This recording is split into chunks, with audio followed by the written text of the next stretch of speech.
Hey everybody, welcome back to Play the Game HQ, and welcome back to another episode of Get Better at Crokinole. I'm Daniel, and I'm joined by Jeremy Tracey, maker of Tracey Boards, and in this episode we're talking about hammer awareness, because if you're not aware of your hammer, you're going to hit your thumb a lot.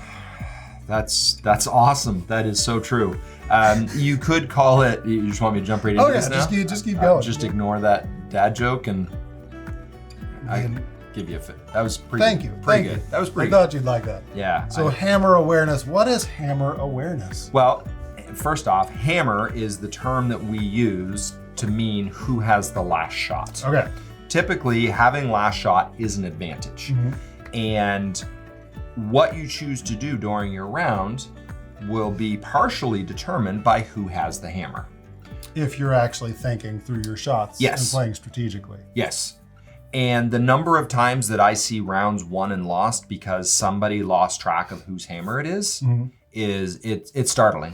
That it's a very simple thing that if you can manage that, it is absolutely your friend. So it not so much, doesn't matter as much for beginner players where you just need the basic skills of that we covered in the other video, get the off, keep your shooter on, things like that. But once you move beyond that, knowing whose hammer it is will help you decide what you should do in certain situations. Yep. And you did mention those other things. We do have multiple videos in this series. This is falling in the intermediate range. We do have just full beginner techniques. We have a couple videos that we called coaching sessions where we played through games and Jeremy talked me through how he was seeing the board and what he was seeing for my options. So those were really helpful for me, hopefully helpful for the viewer. But our goal is to, while you're here, to just make a bunch of content to help people get better at Crokinole. Disclaimer, we are on a lazy Susan. It's acknowledged. You don't have to comment that that's not legal. And yeah, I will say I travel a lot and I go to, most recently I was at PAX. It is so much fun and so fascinating to watch the skill level grow. And I want to see the skill level keep getting higher. So if these videos help that and there's little pockets of people that start improving their Crokinole skills, it is so much fun to watch. So here's a great example. So let's say I am shooting red and it's my shot. This is my quadrant. I am very capable of ricocheting off of that to come in and maybe get a 20, but I can pretty much guarantee I can get back into the 15. The question is, should I do that or not? Right. The answer to that question is, well, that depends. It depends who has hammer, and it depends on the 20 count. If I have it now with 20 count, you are talking about tournament scoring where it's just 2 points for winning the round, not actually adding up points based on the rings and all that. Yes. So let's say you and I are playing. I have hammer. There's no 20s. Then right now I'm in control. Yep. It would be bad strategy for me to roll in and try to get a 20. Because I've got last shot. If I can keep play outside of the house, then... House being the center? Yes. And the way I look at it is if this was last shot, I'm going to win the round because all I have to do is knock yours off, keep mine on the board somewhere, I win. Right. So if we just simply do, if you were sitting there and we just simply do, I do a takeout, you do a takeout, I do a takeout, you do a takeout, and the round ends that way, I am going to win because I've got hammer. Right. So in this situation, you are doing everything you possibly can to bring play back into the middle. I am doing everything I possibly can to not let play get back into the middle. Because with your last shot. Yes. Yeah. Now people will look at this and go, well, but I could get a 20 and then I'd be in at an even higher advantage. Well, yes, you could. You could get a 20, but you could also do that. Which sets me up to just kiss it and now I have the 20. That is one of the biggest things I see people do wrong. They roll in when they absolutely shouldn't. They're in control of the round and they don't have hammer awareness or they don't have the understanding that they are in control. So, and they roll in and it lets me back into the round or it lets their opponent back into the round. And it's just simply having that awareness. Now, it really depends. So if there are no 20s or if the 20s are even, you've got 2, I've got 2, whoever has hammer is in control. Yeah. But if someone is ahead in 20s, so even if this was the situation and even if you had hammer, but I was ahead in 20s, I'd still want to stay outside. Why? because I know the answer. Yep. So because I've got more 20s than you. So again, if we just go back and forth, take out, you end up, you have last shot. So you do a takeout. You've got 10, but I've got one more 20 than you. I win. Even if you end up you need the miracle shot of actually getting in there to tie it. Yeah. Most likely you're going to end up in one of the circles and still be down by 5 or more. Yeah. So again, I mean, this is something, and it's a question that I get from people that start watching competitive Crokinole. We have competitive Crokinole matches up with commentary, a scoreboard, so you can watch. But people will come to me and say, a friend of mine from right in the town I live in said, yeah, I was watching that. How come the shooter does, oh, wow. Yep. Edit that. Why did the shooter do that? Why did the shooter, we call it a peel, why did the shooter not keep a shooter on? Because the guy said to me, he goes, I know they have the skill to hit a button on the other side of the board and leave it on. It's because they're either behind in 20s or they don't have the hammer and they need to force play back to the middle. Because as you know, if you're watching an intermediate video, you should know that if there's no opponent on, you have to play to the middle. Right. So if you peel everything, yes, you give your opponent the opportunity to score a 20, but you're also giving them the opportunity to set you up. But if play doesn't come back to the middle to give you the chance to get back into 20s, even at the 20s, you cannot win. I shouldn't say you cannot win. Your Very opponent, unlikely. yeah. So if I'm in the situation that my opponent is in control, I look at the board and say, I mean, it's also how many buttons do I have left? But I look at it and say, is there a way for me to work play back into the middle? In this situation right here, I would try to take that out. And I guess I did get it into the middle. But even if what I thought was going to happen was going to hit not there. even trying, and you're just Right. You're playing good. What I thought was going to happen, I was going to catch this peg and bring it back here, which then it's a tough shot for my opponent, and 2, they might take this out and end up here, which I then have the opportunity to come in. So I look at it and say, okay, within the next 2 or 3 shots, am I going to be able to work play back into the middle? If they're over there, the answer is no. I'm going to peel to force play back to the middle. I appreciate you intentionally just whiffing on some shots to make me feel better. I think the intermediate tip that was inadvertently shared here was don't talk while you're shooting. Don't talk through your shots. Yeah. It's actually illegal to talk through your opponent's shot, but you shouldn't talk through your own shot either. But yeah, it is that situational awareness. So let's say I've got hammer, but you're up a 20. Yep. I either need to create a 20 or I need to beat you on the board. I need to end up with 25 on the board in order to beat you. Yep. I need to overcome that. So there are situations where you're watching where red is up a 20, but black is sitting there with a 10 and a 15. Red wants to somehow control the board in a way that sets them up for a double, because if they don't, they're going to lose on the board. Because even if you clear this off on my last shot, all I have to do is get into the center hole. Right.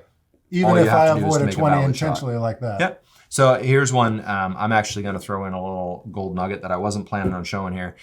This situation doesn't set up very often, but let's say I'm shooting black. This is my hammer. You're up at 20. All I need is a valid shot. You're up at 20. Right. I've got a 10. Okay. I shouldn't say all I need is a valid shot. All I need is a 15 to win. A 10 would tie, a 15 would win. I have seen legitimately the best players in the world either come up short or go long. It does happen. Even the best make that mistake. So if this is the situation, I don't try for a 20. I will come over here and I aim at that peg. Because you want to stop yourself.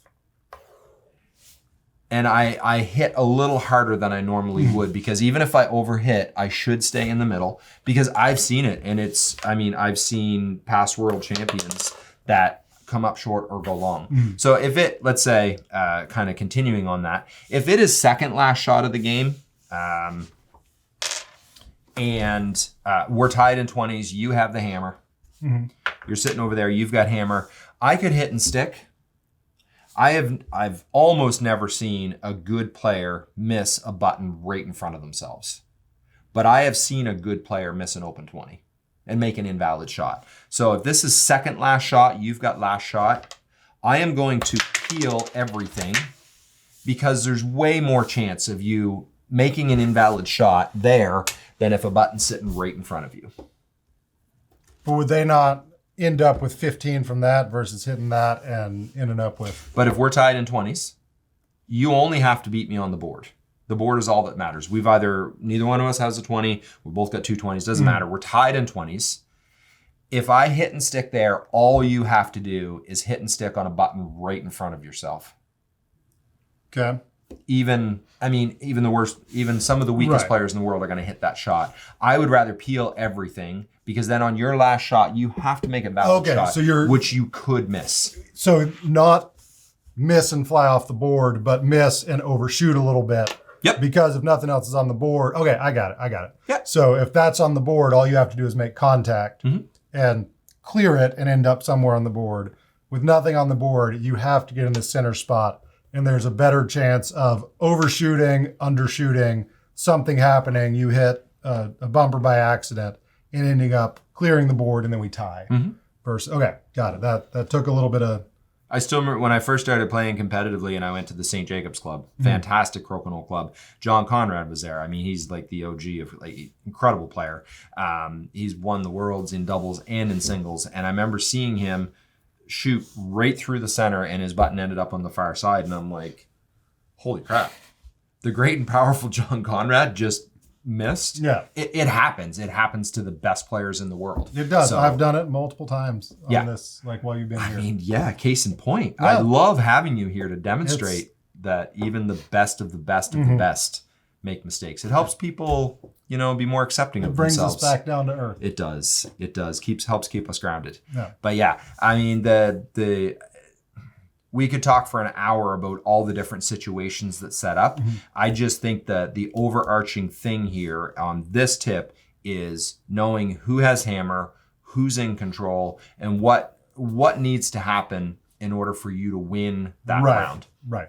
And that's, that thinking, that thought process is so hard to get in that mindset versus just kind of making a legal shot. So, and I'll tell you a situation that I've had, I watched footage of a competitive match that I played in. I am that vain that I've sat and watched competitive match that I played in. It's a sport. Yes. You're watching game film. I was not in control, and I was making shots that were bad strategy. They were just bad strategy. And the commentator, love this guy. He's very honest. Nathan Walsh does a fantastic job. And he said, I'm not sure what Tracey is thinking. And I'm watching the video and I'm going, I don't know what Tracey's thinking either.